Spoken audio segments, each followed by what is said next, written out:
설명이 필요 없는 노래가즘. 정의당 노회찬 원내대표 나오셨습니다. 안녕하십니까. 안녕하십니까. 예. 한 주간에 벌어진 일들을 저희가 쫙 논평해가는 시간인데, 아무래도 이제 방중, 워낙 말이 많았어요. 홀대론, 혼밥론, 뭐 등등등. 할 말 많으시죠? 근데 뭐 홀대론인가요? 예. 뭐 대접을 초라하게 받았다라는 건데 그렇죠. 아마 또 대접을 화려하게 받았으면은 예. 저는 초라하게 받았다고 생각하지 않지만 예. 화려하게 받았으면 또 외화 내빈이다. 결론을 딱 정해놓고. 예. 겉만 번지르르. 그렇죠. 예. 당했다. 뭐 그렇죠. 근데 진짜 중요한 것은 한중 관계의 어떤 변화를 모색하고 또 실현해 냈는가 이제 이런 또 실속을 따져야 되는데 이제 그런 걸로 봐서는 굉장히 6개월 전하고 비교해 보면은 6개월 예. 전만 하더라도 한중 관계가 걱정스러운 관계였잖아요. 그렇죠. 예. 파탄 직전에 이 관계를 어찌 보면 극적으로 이제 지난 가을부터 회복시키고 예. 그걸 확인하는 그런 이제 방중이었기 때문에 굉장히 이제 반환점을 돌았다, 분기점을 넘었다는 점에서 의미가 크다고 저는 생각합니다. 그런데 왜 그러면 국내 이제 주로 이제 보수 매체 중심으로 처음에 재개가 됐고 이게 이제 이런 이야기가 워낙 많이 나오다 보니까 다른 미디어들도 뭐 홀대론 논란 이런 식으로 계속해서 확대 재생산이 됐는데 왜 이런 홀대론을 들고 나왔을까요? 국내 언론, 특히 보수 언론들이. 팩트, 사실에 입각해서 뭐 보도한다기보다는 정치적인 어떤 공격을 하고 흠집을 내기 위해서 모든 걸 다 끌어다가 쓰다 보니까 스스로 이제 논리도 엉켜버리고 이번에도 뭐 혼밥. 예, 혼밥. 예.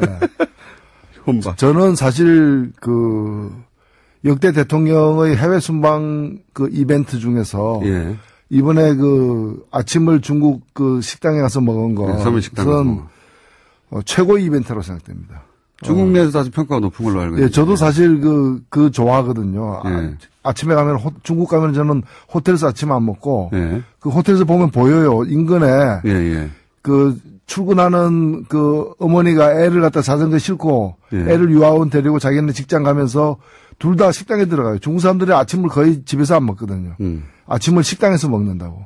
가서 주로 가장 많이 먹는 게 유조라고, 예. 중국말로는 다르게 발음하지만은, 중국식 꽈배기예요. 설탕 예. 안 묻힌 꽈배기.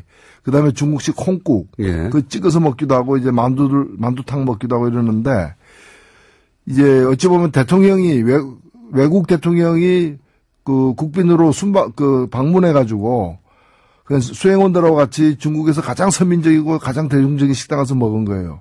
시진핑이 우리나라 방문해가지고, 예. 그냥 호텔에서 주는 화려한 한정식 안 먹고, 그냥 종로 가가지고 청진동에서 해장국을 갖다가 수행원들은 먹었다.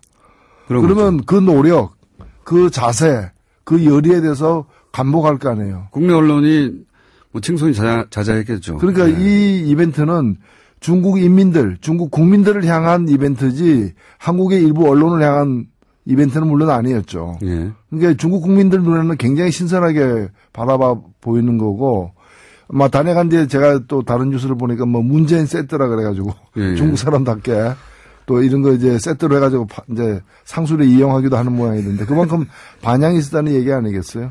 그거를 우리 보수 매체가 몰랐다기보다는 예. 그게 혹시 긍정적으로 국내에 보도될까봐 미리 혼밥이라고 하는 굉장히 기가 막힌 프레임을 짜서 열심히 TV조선이었던가요? 7기 중에 5기가 혼밥이었다, 이런 식으로 보도했어요. 점잖게 얘기하면은 이제 부처 눈에 부처만 보이는 거죠. 그러니까 실제로 일본에 보면은 외톨이가 돼가지고 예. 밥도 혼자 먹고 그런 이미지. 혼자 밥 먹는 걸 갖다가 사람들이 쳐다볼까봐 두려워가지고 화장실에 가서 혼자 밥 먹는 경우도 있어요. 우리나라 대통령 중에도 그런 분이 있었잖아요. 프랑스 가가지고 외국 갈 때마다 전자레인지를 갖다가 호텔 방에 갖다 놓고 혼자 데펴가지고 뭘 데폈는지는 잘 모르겠지만 한국에서 가져간 거 데펴다가 혼자 먹는 그게 일본어로 치면은 혼자 화장실 가서 밥 먹는 아이와 같은 상태라고 보는 거죠. 그런 걸 혼밥이라고 불러야지.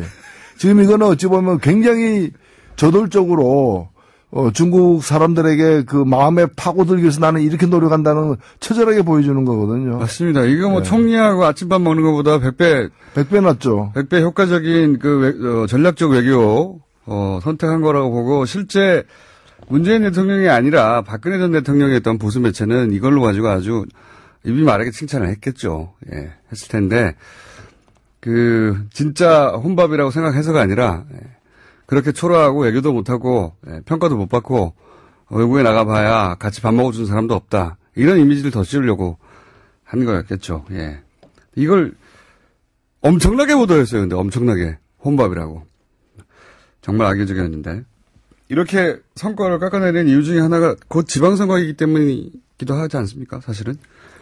사실은 뭐 이렇게 비판할 게 별로 없다 보니까 이거 비판하는 거 아니에요. 그렇긴 한데 효과적이었다고 생각하는 것 같아요. 계속해서 써먹는 걸 보면. 그러면 이 중국 방문에서 여전히 남은 과제는 뭐라고 보십니까? 예, 일단은 더 나쁜 관계로 이렇게 변질되는 걸 막았다는 점에서 사드 문제를 둘러쌌던 그 긴장과 갈등을 일단은 봉합을 한 거죠. 근데 왜 봉합하냐 완전히 해결해야지. 근데 지금 당장에는 완전히 해결할 방법이 없는 거예요, 사실은. 절대 없습니다, 절대. 없기 때문에 더 악화되지 않도록 일단 만들어 놓은 것도 저는 성과라고 보고 이제 이걸 어떻게 잘 관리해 나가는 게 앞으로의 숙제인 것이죠. 뭐 그런 점에서 제가 볼 때는 양국 다 굉장히 노력을 나름대로 하고 있다고 보여집니다. 원래 중국은 사실은 이런 외교 문제가 있으면 외교 문제라는 게 예를 들어 전쟁이 나서 어느 한쪽에 항복하기 전까지는 봉합이거든요. 대부분의 외교 문제라는 게. 어떻게 각자 이해가 다른데 완전히 해결합니까? 전쟁 나서 한쪽이 이겨서 한쪽이 점령하기 전까지 혹은 항복하고 누군가의 어느 일방의 요구를 굴욕적으로 최선이 안 되면 차선이고 최악을 막기 위해서 차악을 선택하는 게 외교인 거죠. 자, 그런 과제는 여전히 남아 있다. 이 봉합. 봉합 이상의 해결책은 사실은 없어요, 현재는. 일단은 봉합이죠. 네. 일단은 봉합이고, 전쟁할 때도 보면은, 휴전을 하는 것이지, 무슨 불가침 조약을 맺는 게 아니잖아요. 한 단계는 그렇게 나가는 거고, 이번에 저는 하여튼, 아까 말씀드렸습니다마는, 아침을 갖다가 충칭인가요? 거기서 아침을 갖다가 중국의 가장 서민적인 식당 가서 먹은 그 이벤트, 혼밥 이벤트를 만든 사람은 이벤트. 저는 상 줘야 된다고 봅니다. 상 줘야 된다, 오히려.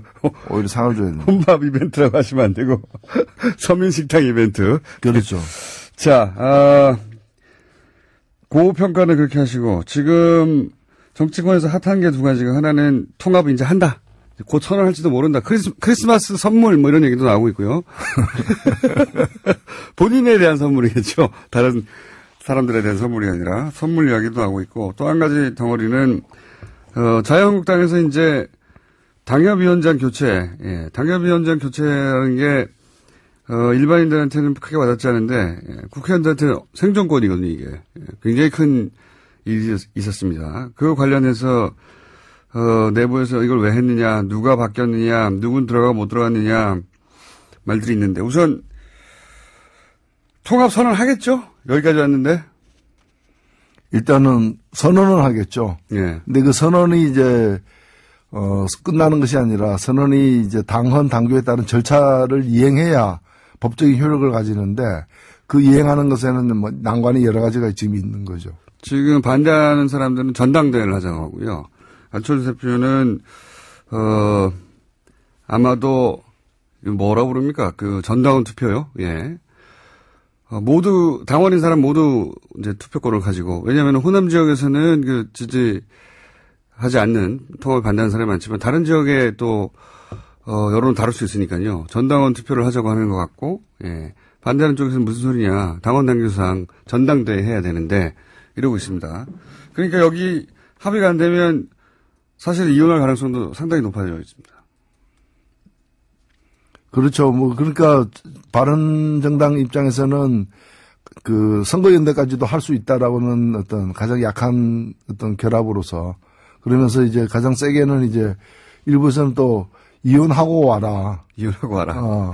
오히려 그게 더 낫다. 일부를 도려내고 오는 것이 자기들은 더 낫다. 뭐 이렇게 보는 쪽까지도 있는데 일단은 완전한 통합은 그렇게 쉽지는 않을 것 같아요. 양쪽 다. 물론 통합을 하게 이 드라이브를 계속 가서 이제 통합까지 가려고 하면 국민당 내부에 당에 남아있을 수 없다고 하는 사람들도 있겠죠. 그러니까 산수, 그러니까 지금 각각 소속 의원들의 산술 합으로 통합된 당의 의원들 수가 유지되지는 않을 것 같아요. 적어도. 그렇죠. 예. 지금 39명 중에서 뭐 14명 정도는 완강히 반대하는 분들이니까. 최소한 뭐 10명 정도 나가버리면 들어오는 것보다 많아지니까 숫자가 더 줄어들거든요. 숫자가 줄어들음에도 불구하고 이제 하려는 이유가 숫자가 중요하지 않다 지금은. 그렇죠. 예. 예. 그 보수 재편의 그림 속에서 진행되는 게 아닌가. 예. 결국 중도 보수로 규합해가지고 범보수로 확장하는. 예. 그걸 갖다가 이제 대권 전략으로 이제 보는 거죠. 안철수 대표는 그렇게 진보 진영의 유권자들이 그쪽에서 지지 기반이 본인이 약하다고 판단한 것 같아요. 그래서 떠나는 겁니다. 지금 사실은. 본인의 정체성을 새롭게 발견한 거죠. 알고 보니 보수였다. 뭐 이래가지고. 예. 자기가 하려고 했던 새 정치는 새 보수 정치였다. 지금. 대면이요, 대면. 자, 방랑 정치죠. 방랑 정치. 자유한국당 사정은 어떻다고 보십니까? 지금 홍준표 대표가 사실은 친홍 체제를 차근차근 구축해가면서 친박들은 계속 쳐내고 있어요. 예. 예. 거기에 친박을 제압해 가는 데는 어느 정도 성공했습니다. 실제. 그렇죠. 근데 사실 친박 자체가 예. 말이 친박이고 부자망에도 3년 간다 그러는데 그래서 당분간 갈 걸로도 이제 보였지만은 실은 이미 그 수장이 예. 지금 서울구치소에 있는 것이고 나머지들도 거의 지금 체포동의안이 이렇게 제기되거나 또는 네. 이제 조사를 받아야 될 처지에 놓이거나 다 이런 처지지 않습니까? 사실상 괴멸했다고 봐야죠. 괴멸했다. 네. 그러면 남아있는 양측은 홍준표 대표하고 김무성 전 대표 이 정도 되는 거 아닙니까? 지금 그렇죠. 예. 그게 이제 신주류 세력이라 봐야죠. 근데 홍준표 대표하고 김무성 전 대표가 그렇다고 친박 몰아내고 당권을 장악하는 데까지는 갔지만 둘이 그냥 잘 지내기만 하려지는 않을 거 아닙니까?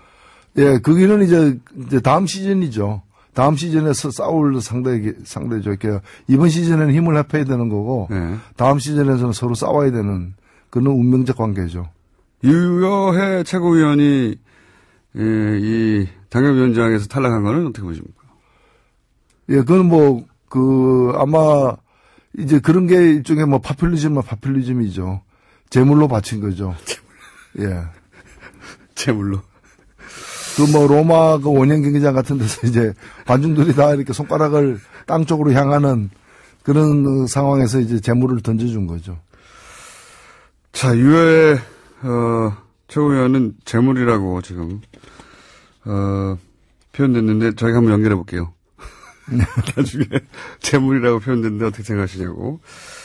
홍준표 대표 본인도 대법원의 최종 판단이 내일 모레네요. 예, 모레 나오는데. 네, 이번 주에 주요 재판들이 이렇게 대법원에 여러 개가 사실 있는데 그 중에 하나하고 아마 이거는 아무도 예측하기 힘든 지금 그런 상황입니다. 그러니까요. 파기환송되면 안철수 대표에게 좋은 겁니다. 유승민 대표하고. 그렇죠? 예. 자유한국당이 흔들려서 나중에 구속력이 약해지면 흡수하려고 하니까요. 떨어져 나오는 분들 좋은 거고. 만약에 대법원이 이제 무죄를 확정해 버리면 그러면 홍준표 체제가 더 공고히 되겠죠? 근데 그럴 파기환송되게 되면은 이 자유한국당이 이제 친박이 되살아나는 게 아니기 때문에 어찌 보면은 바른정당 같은 어떤 자유한국당을 모태로 해가지고 보수를 개혁해보겠다는 그런 계획을 가진 사람들이 오히려 에게 새로운 기회를 주는 측면도 있죠. 맞습니다. 예, 복당파하고 이렇게 되면 바른정당이 오히려 자유한국당으로 돌아가야 된다고 생각하는 사람들이 그런 분들의 목소리가 높아질 수밖에 없죠. 그렇죠. 예, 그래서 안철수 대표의 계획도 안 될 수도 있겠네요. 또 바른정당이 저쪽을 더 바라봐서 지난 시간에 또 꼭 얘기했어야 앞으로 꼭 얘기해야 되는 내용 중에 하나가 개헌 문제 있지 않습니까? 네. 선거구 개편제. 이게 좀 어려운 얘기여서, 다들 그리고 아직 시간이 좀 남아서 안 하고 있는데 정의당 입장에서 만약에 개헌을 한다면 지금 뭐 자유한국당이 반대하고 있기 때문에 사실 어렵습니다. 어렵긴 어려운데, 원래는 자유한국당이 먼저 꺼낸 얘기죠, 개헌은. 네. 먼저 꺼낸 얘기고요. 그 다음에 이제 개헌 시기가 요즘에 이제 쟁점이 되어버렸는데, 지방선거, 내년 2018년 지방선거까지 개헌을 완료한다. 예. 즉, 지방선거 투표하는 날 개헌 국민투표도 함께 하겠다는 것에 대해서 모든 대선 후보들이 약속을 했고, 특히 예. 홍준표 당시 대선 후보는 이렇게 그 문서로 서명까지 했었어요. 예. 서명까지 했기 때문에 이 약속은 지켜야 되고. 박근혜 전 대통령이 들고 나왔었고, 자유한국당이 그때 강하게 드라이브를 걸었었고, 사실 지금 개헌하자는데 반대하는 정당은 아무도 없었어요, 그때. 예. 그래서 지금 이 개헌을 갖다가 이제 안 하겠다는 거 아닙니까? 근데 자유한국당은 지금 안 하겠다고 하는 거죠. 예. 예. 그래서 저는 약속은 지켜야 되고, 약속 못 지키서 면허 반납해야 되는 거죠. 면허 반납. 예. 이거는 정당 등록 취소감이라고 저는 그렇게 생각합니다. 등록 취소감입니다. 자유한국당은 왜 반대할까요? 내세우는 거는 이제 지방선거에 불리하다는 건데, 아니, 네. 헌법을 갖다가 30년만에 고치는데, 1개 지방선거, 뭐 지방선거 중요하지 않다는 뜻이 아니라, 선거 한 번에 유리하냐 불리하냐를 가지고 할 부분이 아니고, 그리고 어차피 자유한국당은 내년 지방선거 불리해요. 개헌 안 한 데서 유리해지는 것도 아니고, 어차피 불리한데, 네. 더 불리할 것도 저는 없다고 보고, 그래서, 일단은 전국의 주도권을 갖다가 이제 뭐 정부 여당이 쥐게 될 거 우려한다는 건데, 네. 그것도 저는 뭐 그것 때문에 개헌을 반대한다는 것 자체가 이유가 되지 않는다고 봅니다. 근데 자유한국당이 반대하면 어쨌든 개헌이 통과될 수가 없지 않습니까? 지금 의석수상. 개헌안을 누군가가 모르겠습니다. 국회에서는 아예 합의가 안 될 것 같고. 그래서 저는 예. 그 점을 갖다가 자유한국당을 최대한 압박해야 된다. 일단은 약속을 지키라고 해야 되는 것이고, 약속을 못 지키기 때문에 그 국민들에게 사과해야죠. 약속을 못 지키게 됐다고. 그리고 개헌을 갖다가 할 생각이 없다면 국민들에게 사기를 친 거 아니에요. 그건 정말 정당을 해산해야 되는 것이고, 그게 아니라 시점을 조금 바꾸면 좋겠다. 예. 뭐 이때는 불리하니까 뭐 2달 후에, 3달 후에 하겠다고 한다면 그것까지는 봐줄 수 있다는 거죠. 그렇다면 그 약속을 국민들 앞에 공언하라는 거죠. 그런 점에서 개헌 열차를 멈출 이유는 없다. 개헌 열차가 6월 지방선거 때 투표하기로 했다면 그 6월 13일 역에는 서야죠. 근데 그걸 안 쓸 생각인 것 같아요. 안 쓸 생각이라면 그럼 그 다음 역이 어디냐. 네. 그거라도 국민들에게 밝혀라는 거죠. 밝혀도 지킬까요? 그러니까 저는 그렇게 안 지킬 것 같으면은 네. 이 운동장을 떠나라 이렇게 얘기를 해야 되는 거죠. 운동장을 떠나라. 현실적으로 자유한국당이 반대하는 한 개헌을 할 방법이 없었습니까, 사실. 국회를 통과하지 못하니까. 그건, 부차적인 문제는 아니지만 그건 그대로 두고 만약에 개헌을 한다면 꼭 포함되어야 하는 내용이 뭡니까, 정의당 입장에서. 선거구제 개편이죠. 예, 뭐 여러 가지가 사실입니다. 저는 정의당은 기본권 신장과 지방분권을 네. 강조하는 게 기본이고요. 특히 기본권과 관련해서도 해서 이 노동권을 갖다가 보완시키는 네. 재헌의회 수준으로 우리가 이 정부를 처음 만들 때 네. 헌법을 처음 설계할 때의 정신으로 돌아가는, 그래서 지금 그동안의 독재 정권들이 들어서면서 부당하게 기본권들을 제약한, 특히 노동상권을 제약한 부분을 갖다가 회복시키는 내용. 그 다음에 선거와 관련해가지고 비례성의 원칙을 선거에 못 박는. 예. 이제 헌법 조문에다 못 박는. 비례선거의 원칙을 좀 더 자세히 설명해 주시면요. 네. 이제 국민의 민심 그대로 선거 결과에 반영될 수 네. 있도록 하는, 이거는 여러 가지 측면. 하나는 이제 선거 제도와 관련해서 지금의 선거 제도가 예를 들면 가장 비근한 예로 정의당이 7.3% 얻고 의석을 7.3% 가지는 게 아니라 의석은 2%밖에 못 가지는 이런 문제들. 그다음에 인구 대비로 표의 등가성 문제. 그 농촌의 한 표가 도시의 2표하고 비슷한 지금. 그건 왜 그런지 설명해 주십시오. 예, 그게 이 선거구를 획정할 때 예를 들면 10만 명당 1명을 뽑는다고 이러면 농촌 같은 도시에는 20만 명당 1명까지를 허용하는 거예요. 예. 독일 같은 경우에는 1.5 이상이 되면은 위헌이다. 1.25, 1.3대 1 이렇게 이제 비율을 정했는데. 비율을 정하고 있는데 우리는 지금 2대1까지 허용하고 있거든요. 그러니까 이제 농촌 지역이 어차피 인구 좀 적어서 네. 1대1로 할 수는 없다 하더라도 그 비율이 너무 차이가 난다. 그렇죠. 예. 이제는 지금 2대1까지 허용하고 있는데 1.5대1 정도까지로 낮출 필요가 있습니다. 그래서 근접하게 만들어야 되는 도시 15만 명이 농촌 10만 명하고 같은 대표성을 갖도록 하는 정도까지. 지금은 농촌 10만 명이 도시에 20만 명이 되는 네. 꼴이 되기 때문에. 그러니까 농촌에서 지지하는 정당이 유리하죠. 네, 그렇죠. 정치 세력이. 그래서 농민들의 어떤 그 목소리를 정치에 반영하는 것은 당연히 필요하고 중요하지만은 지금 이것이 농민들의 목소리를 반영하는 구조가 아니라 그렇죠. 농촌의 그 보수적인 기득권 세력들을 갖다가 그 정치 세력들을 연명시키는 제도로 악용되고 있기 때문에 이 비례성의 원칙을 갖다가 더 되살리는 그런 이제 그 헌법 조항을 갖다가 삽입하는 것이 필요하다는 거죠. 그러니까요. 10만 지금 명. 국회 개헌특위에서도 네. 국회 자문위원회 안으로 이렇게 나와 있습니다. 나와 있다. 요는 결국은 표를 받은 만큼 국회의원들이 국회에 진출해야 되는 게 맞고 또 하나 도시와 농촌을 비교하자면 농촌인 보수 성향 때문에 이제 보수 정치 세력이 유리하게 지금 짜져 있는 비율을 낮춰야 된다. 예. 그런 말씀이신 거죠. 그 두 가지가 반지. 그러니까 요 비례성의 원칙은 뭐 명칭은 여러 가지 있습니다. 뭐 독일 정당 명부제부터 시작해서 많은 명칭이 있는데 뭐라고 부르든 간에.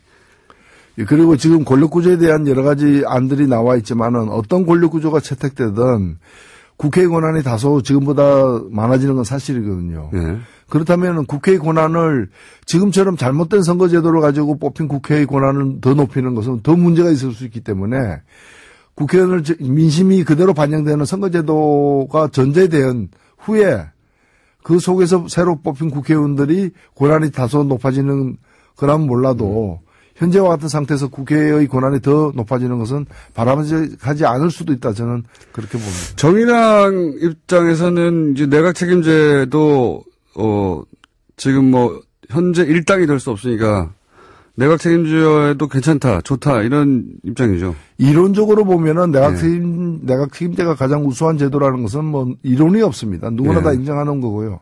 문제는 타이밍의 문제인데 그것을 지금 우리의 국민들의 요구, 그다음에 정치 문화, 그다음에 국회에 대한 어떤 신뢰 정도 여러 가지를 종합했을 때 국회의원의 실력도 넣죠. 그렇죠.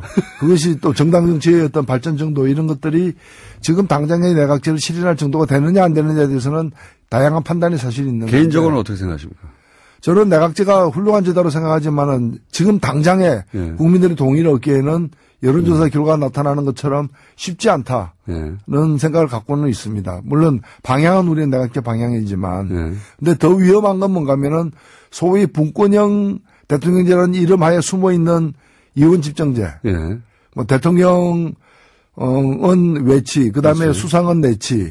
그리고 대통령은 권한을 한 20% 갖고 국회에서 선출된 국무총리는 한 80%의 권한을 갖는.